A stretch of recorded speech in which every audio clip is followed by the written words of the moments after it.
Ayo, ayo, ayo.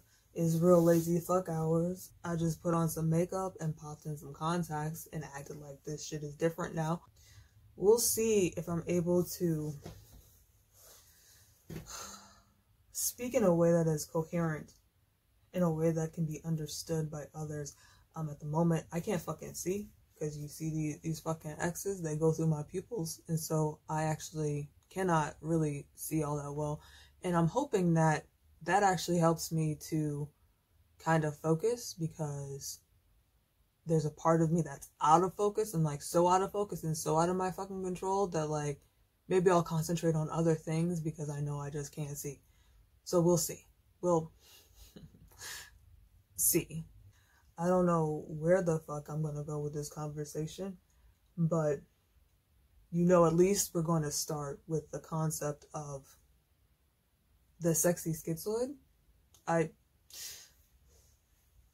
That's where we're going to start, at least. Bear with me, because I'm still in the pre-video brainstorm phase of this video, and I probably shouldn't be recording a video if I don't actually know what I'm going to fucking say. But impulse control. What the fuck is it? I grew up as a tomboy. Pretty much, just like my parents didn't really instill like really strong gender roles for me. My dad would call me the son he never had, which is fucking funny because I have a brother.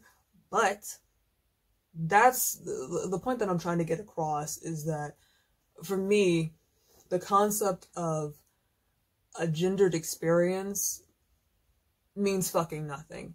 I mean, I was told, like, you know, if you're wearing a skirt, then sit with your legs crossed because it's fucking impolite. It's poor decorum to have your legs spread.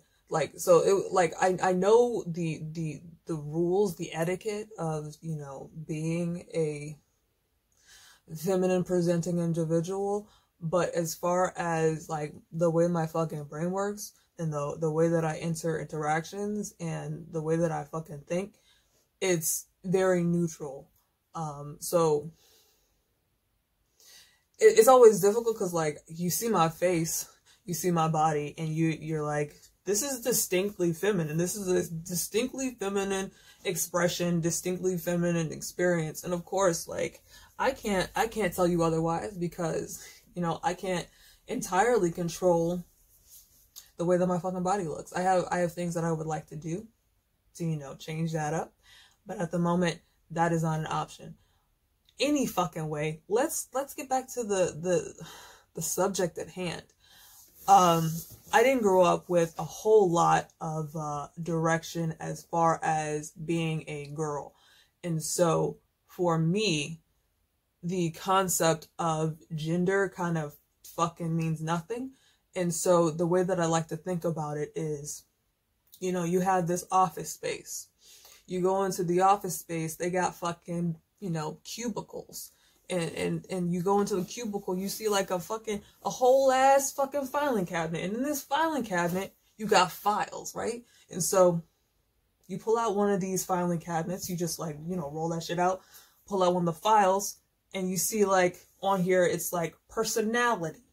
And then you got another one that's like fucking, I don't know, emotions. You got another one that's like politeness, etiquette. What else? Basketball. Like one of my fucking files is definitely a basketball file because I fucking played basketball for like nearly a decade of my life. And so what I'm trying to say is like, we have different parts of our personality, different aspects of ourselves, traits that we possess. And one of those traits, one of those files for me is gender.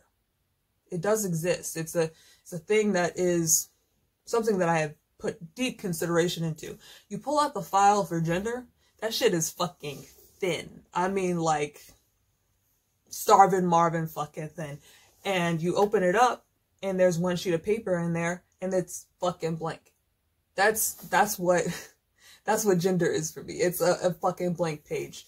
And so at the bottom of this blank page, on the back side of it, there's this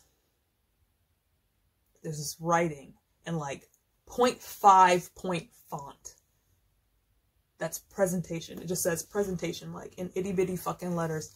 And that's it. That's my whole fucking gender. Like, the thing that matters to me within gender isn't, you know, how I express myself to others, how I enter other interactions with others, you know, cooking and cleaning and all that shit. Like, those are things that I do because, you know, being an adult, you should be able to take fucking care of yourself. You should be able to do your own laundry. You should be able to iron your own fucking clothes. You should be able to cook for yourself. Those aren't feminine traits. Those are traits that an adult should have. So presentation for me is like the only thing that fucking matters about a gendered expression. And because I am seen, I am perceived as a female individual, that is something that matters to me. I would rather be perceived as neutral. I'd rather be perceived as the way that I think of myself. And, you know, no such luck. No such fucking luck. And I understand, because, like, I look the way that I do. But, back to the subject at hand, the sexy schizoid. So, growing up, I wasn't pushed to be a certain way. I was always pushed very neutral, and I was always told, like, it was kind of this running theme of my existence as a adolescent, as a child, as a young adult, that I am unattractive.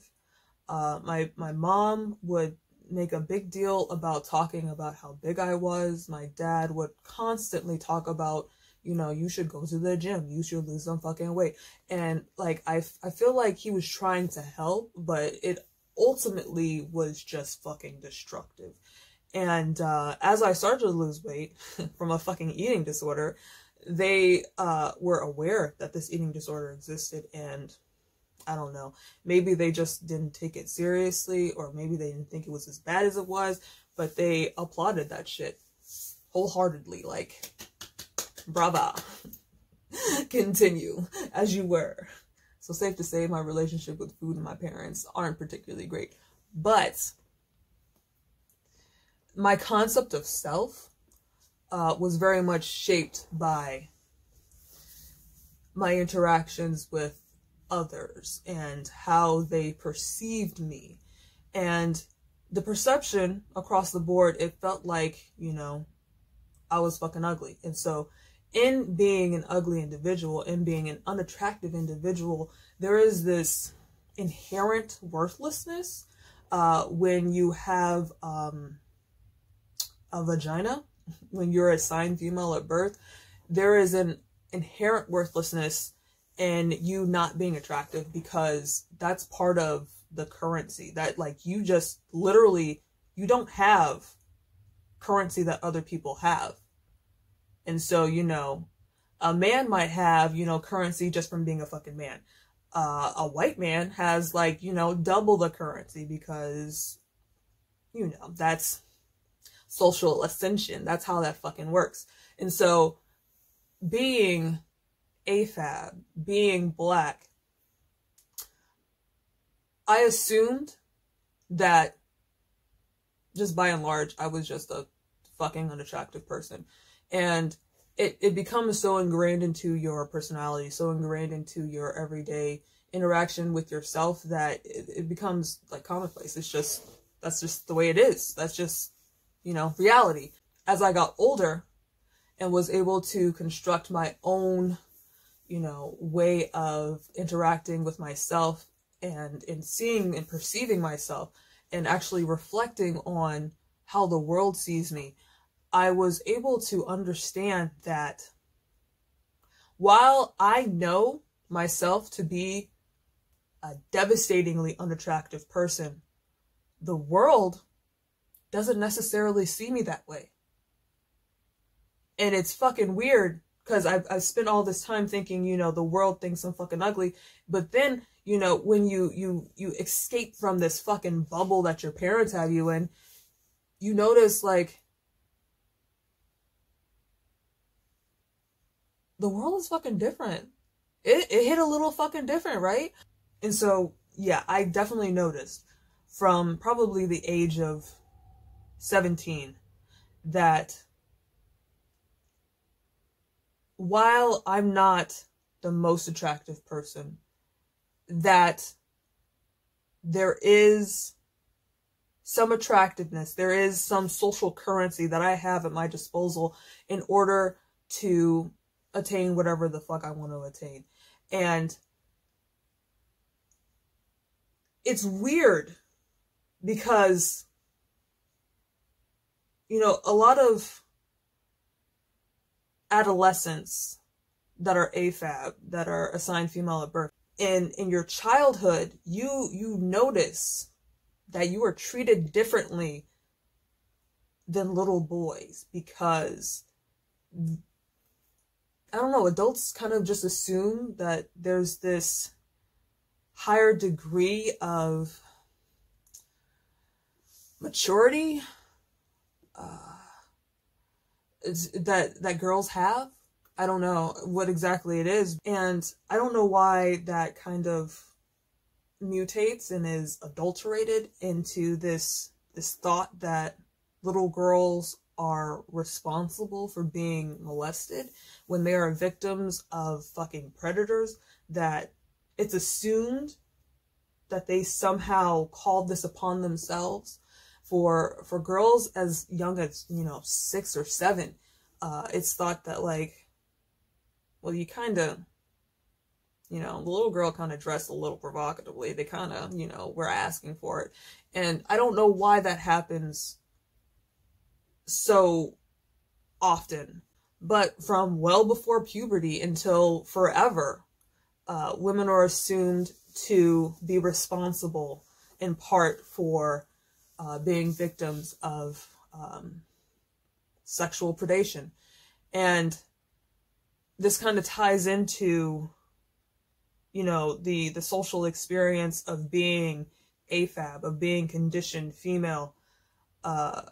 There's this assumed maturity, this assumed precociousness with being a girl that isn't afforded to boys, and it's just different. It's just different.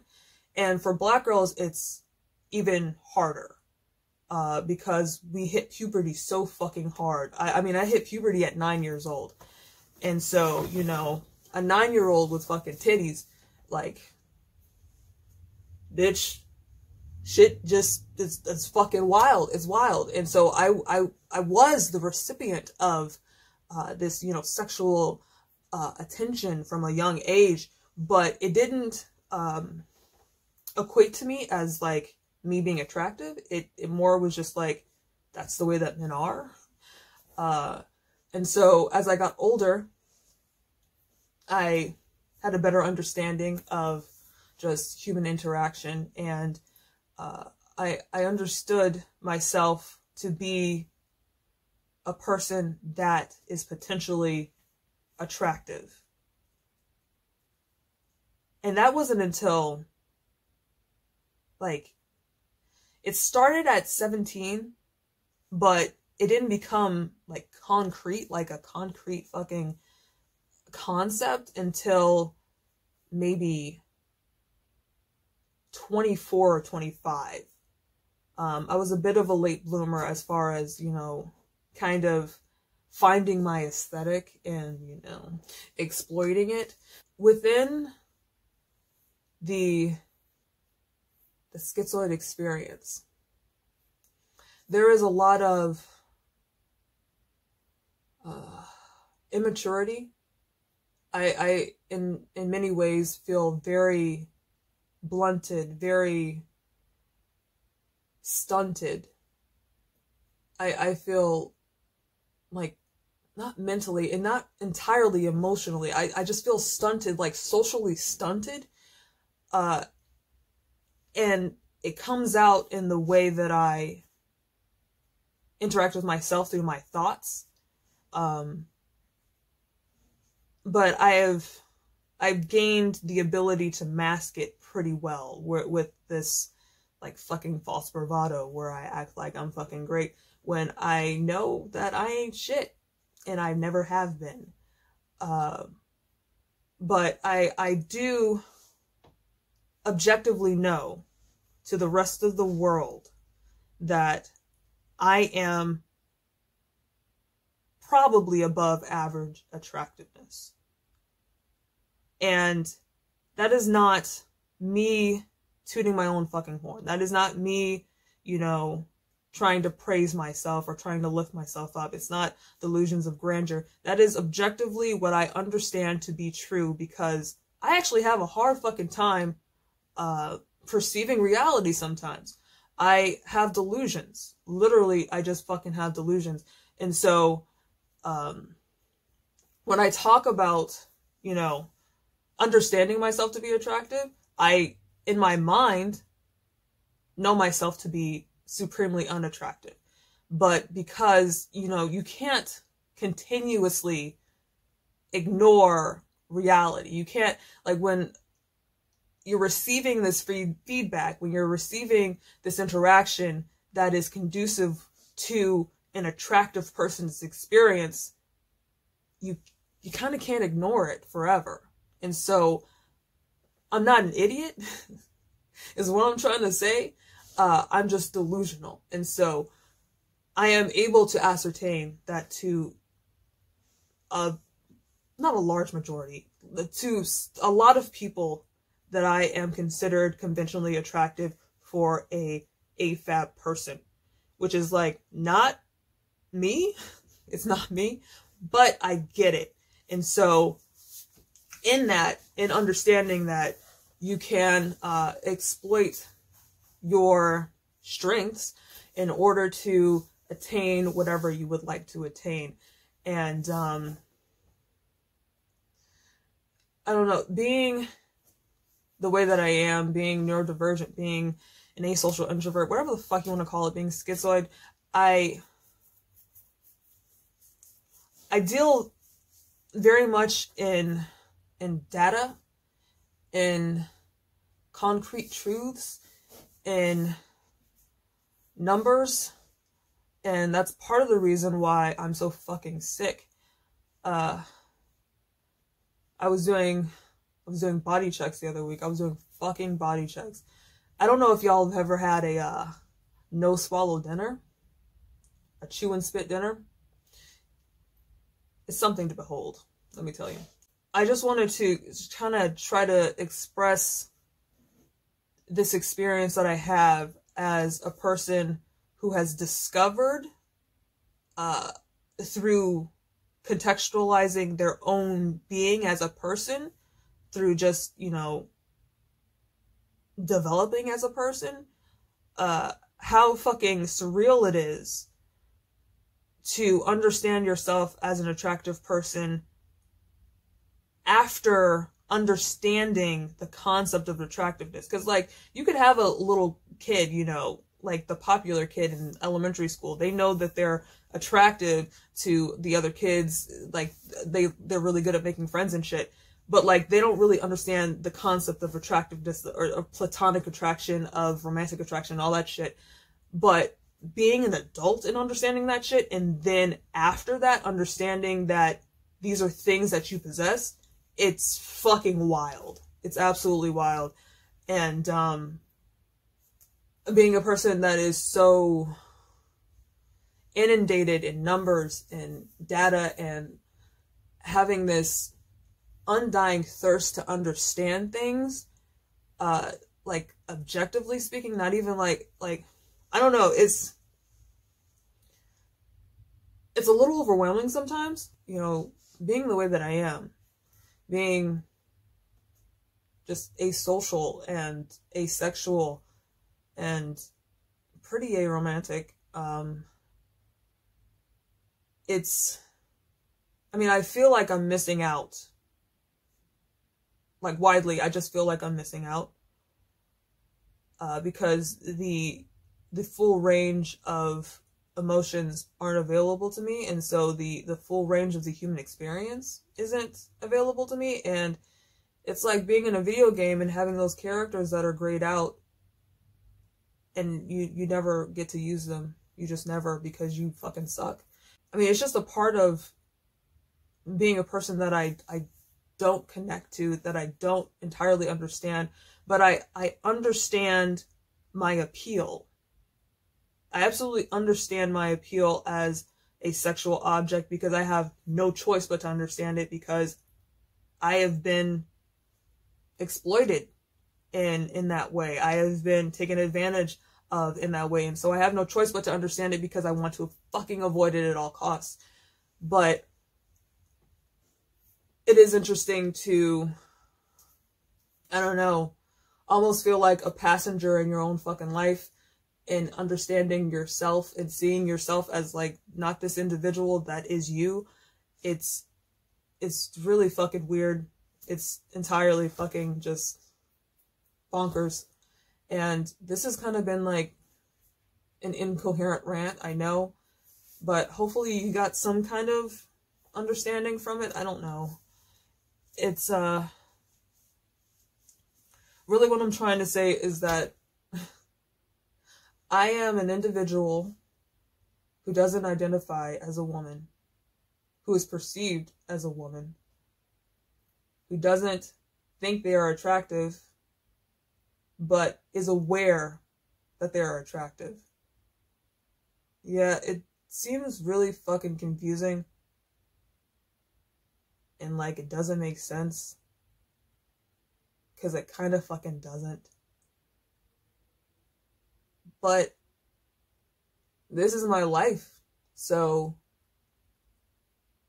I have no choice but to, you know, try to piece it together and make the best of it. And I don't know if I'm doing it in the right way, to be honest.